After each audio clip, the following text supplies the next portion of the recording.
Mesdames, Messieurs, chers concitoyens de notre circonscription, je vais vous parler aujourd'hui d'un sujet qui me tient à cœur et qui vous préoccupe beaucoup, c'est la santé.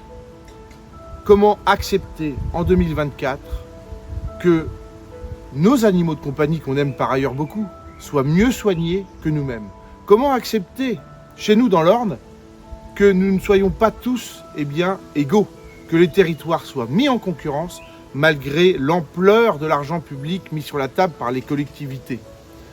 Quand vous allez à Condé-sur-Noireau, vous avez ce qu'on appelle une zone de revitalisation rurale qui est en réalité une zone qui permet aux professions médicales et d'autres professions libérales d'être exonérées d'impôt sur le revenu. Ça a créé des effets de bord.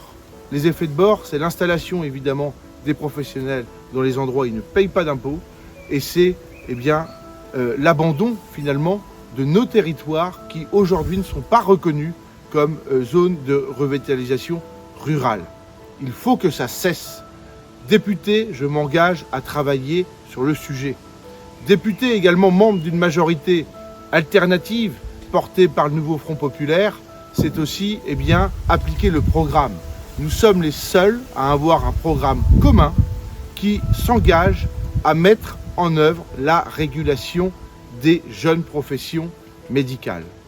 Il est indispensable que nous travaillions sur le sujet, alors même que les représentants du Rassemblement national, ceux qui ont voté dans l'ancienne majorité, ont voté contre les propositions qui permettaient d'améliorer l'installation des médecins et d'améliorer cette carence médicale sur nos territoires. C'est également les services publics, la sécurité, qui doivent être une priorité. Il faut permettre de défendre aussi la présence de nos trains. Je pense à la ligne évidemment Paris-Granville, mais également à la ligne Cantour. Je pense également à toutes ces gares qui aujourd'hui sont désertées puisqu'il n'y a pas assez de présence humaine dans nos gares pour permettre à nos concitoyens d'acheter des billets et bien évidemment d'avoir de la présence humaine au lieu d'avoir des automates partout. Je parle également de sécurité.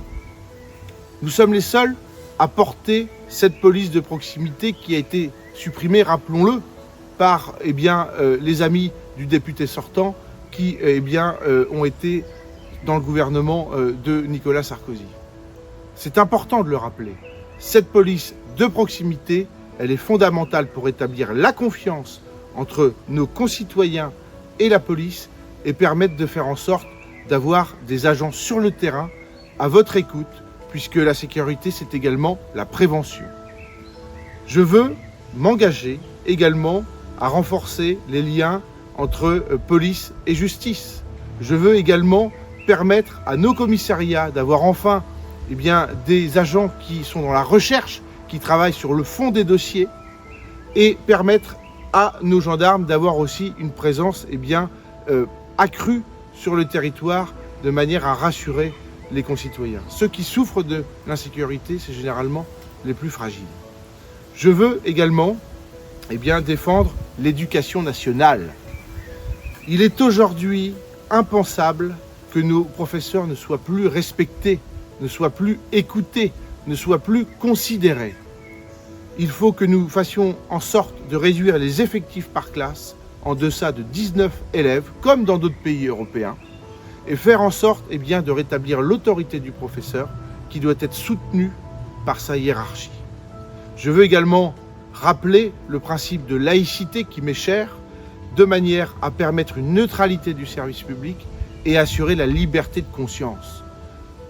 Le Rassemblement national veut utiliser cette laïcité comme une arme contre certaines religions. Je veux assurer et réassurer la primauté de cette laïcité à la française qui permet à tout le monde, croyants comme non-croyants, de vivre dans un espace commun. Je veux défendre cette valeur et cette république sociale que nous aimons et qui est aujourd'hui en danger face au péril du Rassemblement national.